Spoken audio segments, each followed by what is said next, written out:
Hi, my name is Dan Schumacher. I'm a pediatric emergency medicine physician as well as PhD medical education researcher at Cincinnati Children's in Cincinnati, Ohio, in the United States.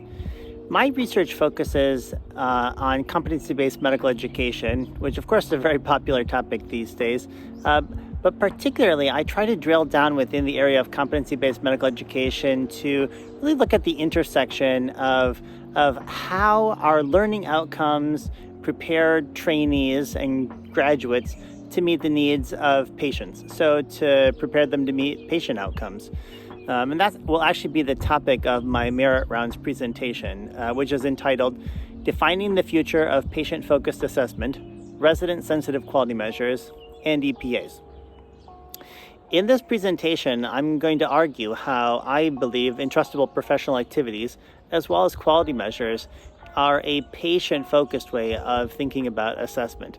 Oftentimes, in my opinion, our assessment efforts don't really bring the patient into focus very clearly.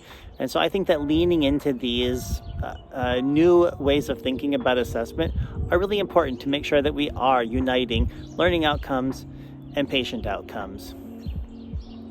My takeaway messages for the presentation are going to be, one, try to convince you that we have a problem currently in medical education, that there's been several studies now that have shown that training, or that the outcomes of training actually do not prepare people to provide the care that patients need. This is just not what we want, and this is a gap that we very clearly need to fill.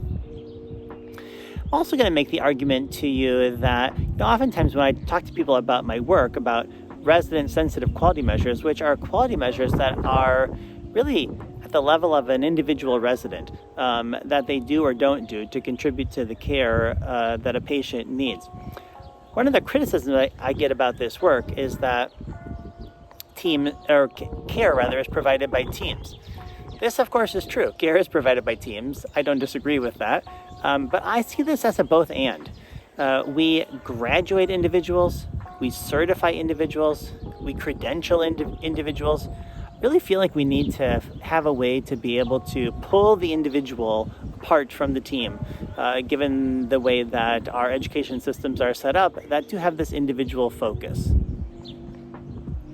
Actually, if you're interested in learning more about this topic, we wrote an article in Academic Medicine last year that talked about attribution contribution, this idea of how do you tease out the individual, and also how do you think about each individual's contribution to care at the level of a team. In my opinion, it's a nice primer to think about as a step one of thinking through some of these issues. I'm looking forward to seeing many of you at the talk.